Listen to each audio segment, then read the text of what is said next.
Hello everybody and welcome back. I'm at Pette. I'm about to go to the beach, and you know by now when I'm making a video I've got something special. I've got something special again. For people who don't know me, I'm Mike Muizenbelt. I'm a wildlife nature photographer. I host workshops in Holland and I guide tours to Botswana and Namibia for my wildlife photography courses and trips. I'm a Pentax brand ambassador. I've been shooting with Pentax for 30 years. The last trips I did was for 2 months in Botswana. I used the K3 Mark III a lot of the times. Today I've got something new. It's also a K3 Mark III, but it's converted. It's a monochrome version of the K3 Mark III, which means it can only shoot black and white. Well, people know I'm always working outdoors, so you see the day is a bit grey, but I'm going to give it a spin on the beach later on. I think it's a bit too windy, so I won't do any videos over there. In short, what makes the K3 Mark III so special? First of all, of course, the Pentax sturdiness, the weather sealing. It's a camera with outdoor DNA written all over it. Compared to the previous APS-C versions of the K3s, the viewfinder is much bigger, much brighter, comparable to full frame. So when I'm shooting here through the viewfinder, it really gives me an excellent field of view. What I like about Pentax is that all the knobs and buttons are within reach. Should you want to use it as a touchscreen, of course, the screen at the back can be used touchscreen also. I'm a button type of guy. It works for me a little bit quicker, especially because I can keep the camera to my eye. Pentax for me is known because of its excellent image quality. All the technicians know how to get the most out of the sensors. And what I did now, they removed the Bayer color filter from the sensor. Basically it means it's how to say that, more light efficient. You can shoot higher ISO without a lot of grain in it. Because you're removing a filter in front of the sensor, the images will get more resolution, they will be more crisp. If possible, I'll shoot them next to each other. At the moment it's the 1650 2.8 mounted to both of the cameras. This is the one I'm borrowing from Pentax at the moment. This one is my own copy. It will be nice to see how they behave. I know there's a lot of reviews probably going to be out there comparing different sensors. Shooting it in the studio, I'm not going to do that. I mean, you can't even compare images on a YouTube video. So I'll just enjoy the camera as being a photographer. I'm going to look for contrasts, I'm going to look for some dynamics. I'll be using Nisi filters in front of it. So basically, I'll be using the camera as a photographer and I'll let you know how it performs later on. So I'm going to have fun. See you in a bit. Well, I am here at Pette. As you can see, it's a great area. There's lines, there's structure, there's depth of field. There's a lot of stuff that I can do here with the camera. What I normally do, I scout the area, I look in the surroundings, and I'm making a plan for when the tide gets a little bit higher. I think it should take an hour or something like that. The wind is coming towards the shore, so I don't know how high the tide will be. I'm going to work with long exposures. I want to do something with the dynamics in the ocean. And one of the things when you're photographing black and white is you need to think of the lines. And I already have some experience in black and white. I'm the contrasty type of guy, so I like a lot of contrasts in the image. When I go to the back of the screen, you can choose hard, you can use the standard black and white curve, or you can use a soft curve. And apart from that, you can also give a special tone like sepia or with bluish and colder tone to the images. So there are quite a lot of stuff already you can do in the camera by selecting the curve. So the hard curve obviously makes for some harsher highlights and some deeper shadows. Basically, I like to shoot standard, and once I'm at home, I like to check Photoshop to see how hard or how soft the image I want to be. I don't want to be distracted by things I did in the field. After all, it's better to judge your images on the big screen than on the screen at the back. What I do check, of course, at the back of the screen are the highlights, that sort of stuff. At the moment I'm shooting through the viewfinder. I'm just making compositions. I'm looking around. I want to see where the lines are. Later on I'll put the camera on the tripod, and of course I'll be shooting from the tripod to get the best resolution. The camera has in-body shake reduction. It is more sensitive than the K3 regular, so it shouldn't be a problem shooting handheld, but for my experience it's also better for your composition to create some rest. I can make minor adjustments just by moving the camera higher or lower, so I'm going to enjoy my photography and maybe check in later. Okay, I won't sit on it, but something just popped into my mind. People are asking me questions, why would you shoot black and white? So why wouldn't you use your color camera and convert to black and white? Of course, that's because of the added contrast in the image, the added clarity, the added detail.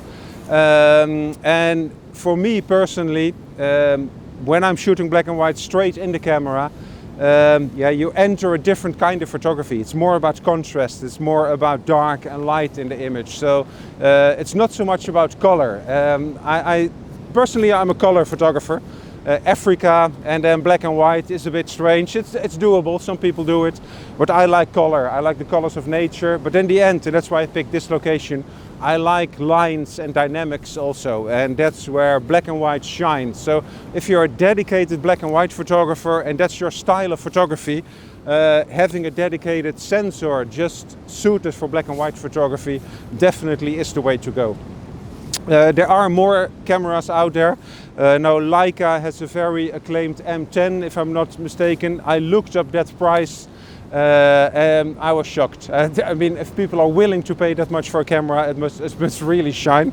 I don't know what this camera is going to cost. I don't know the definite specs. I didn't get any documentation with it. I got the camera as is. I've got experience with it. I know what the K3 is capable of, and it's a really, really capable camera. When it's converted to black and white, I've got it a week or something like that. I'm going to shoot the hell out of it.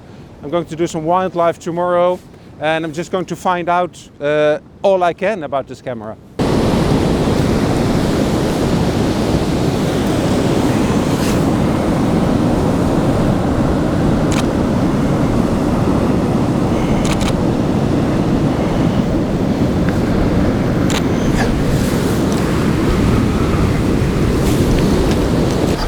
After yesterday's session in Petten, I decided to stay true to my own photography and decided to do some wildlife photography. I'm at Rotterdam Zoo, Blijdorp, and I took the camera again with me. This time I paired it with the 150, 450, and I decided to do some animal portraits. The light is dull, it's a grey day, there's not a lot of light also, so I'm shooting a lot of high ISO. I already did some peeking, of course, at the images. What I'm seeing so far are very detailed images. Nice tonality in the grays, in the blacks, and in the highlights, in the whites. A lot of detail, especially at the high ISOs. I saw some images coming by at ISO 5000, 10,000, and I was thinking, okay, this looks like 2000, 1000. So I've got to look it on the big screen and really make judgments how I like it. But I think that removing the filters in front of removing the filters in front of the sensor really makes a difference in the image quality that you're getting out of the camera. So far I really like what I'm seeing. I'll show you some of the images I made today, and till next time. I've used it as a photographer, so I didn't went into a laboratory. I didn't check resolution. I didn't see which lenses are the best or the sharpest. I used it as my everyday camera, which means I took it to the beach, I took it to the forest where we are here today. I went to a coastal area where they've got some poles in the water, and I used it as I would use my normal camera. I'm familiar with the regular K3 Mark III. I've used it in Africa for at least 2 months in a row. This time I used it as my go-about camera. I used it in combination with filters, I used it on a tripod, I used it handheld. What do I like about the monochrome version of this camera? First of all, the detail, the resolution that it resolves, the detail in the highlights, but also in the shadows is very well detailed. And because the color filters are removed in front of the filter, there's no color noise at higher ISO. There is some grain, but it resembles for me like analog grain. I think I might even develop a taste for ISO 6400 and up instead of keeping the ISO as low as possible. Shooting in higher ISO gives a more analog feeling, it gives a more natural feeling. So I really like that, what I've seen so far with the camera. And with a flick of the button, I'm at the office. I just wanted to show you very briefly some of the images in Lightroom. Normally I use Photoshop, but to give you an idea, and of course this is video, so you can judge the quality properly. But if we go to this image, it's the one at Pette. And if I zoom in, you see the lovely details. You see the blacks, the grays, and of course the whites. It's an image at the coast, so I won't judge it for sharpness. Of course the tripod is moving. We're here at ISO 800 for 1.3 seconds. So of course you get some how do you say that, a little bit of movement. This is one of the images I did at the zoo. Wildlife, of course shutter speed is important. ISO 1250, focused on the eyes with an open aperture, so I've got a very shallow depth of field. But I really love the tonality. I love the deep black in the eye, but also the highlight in the eye, and of course details very well kept. Almost no noise in the background. We go a little bit higher in the noise, this of a pelican. We're in ISO 4000 at this point. If you zoom in on the eye, you see, well, there's hardly any visible noise, and that's what I like so much about the image. You see there's a little bit blown out whites, but the blacks are very good. I think if I pull down the highlights a little bit, you see the contrast is totally there. So lovely details, lovely image, very happy with what it can produce. This image is one of my favorites. This is shot at ISO 8000, also because I didn't have a lot of light. Open aperture, I'm at f6.3, ISO 8000, and you see the detail here in the eye is amazing. You see there's a little bit of noise, but if I go to, where are you? The luminance, I cannot find it. Lens luminance here. If I go to noise reduction and I apply a little bit of noise reduction, you see how very nicely it cleans up. So it's a beast in high ISO mode, and I really love that. Another image, very nice distribution about black and whites in the image. What I would do in post, I would emphasize the highlights a little bit. Perhaps go a little bit deeper on the blacks, open up the whites a little bit more. You've got a very nice and contrasty image. If I do this full frame, you get something like this, and if you zoom in, of course it needs to pop, you get something like this.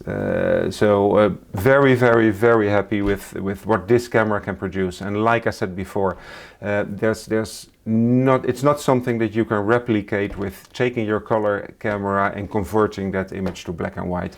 The tonality, the ISO capabilities, and of course the way it renders the how to say that, the dynamic range in the image is outstanding. I for sure know that once it hits the market, I'm going to work with it. I really love it. I love it so much. I started a new project. I call it a monochrome project. There's a website online, monochromeproject.nl, and I'm going to share my journey in black and white photography the coming years on that website. It's going to be separate from my regular work. But this really got me excited, and I really look forward into my journey and exploration in the monochrome world. So I hope you find it useful. If you've got any questions, leave me a comment. If you want to follow me on the social media, just Google Mike Muizenveld, you will find me. And then have fun with your photography, and thanks for watching.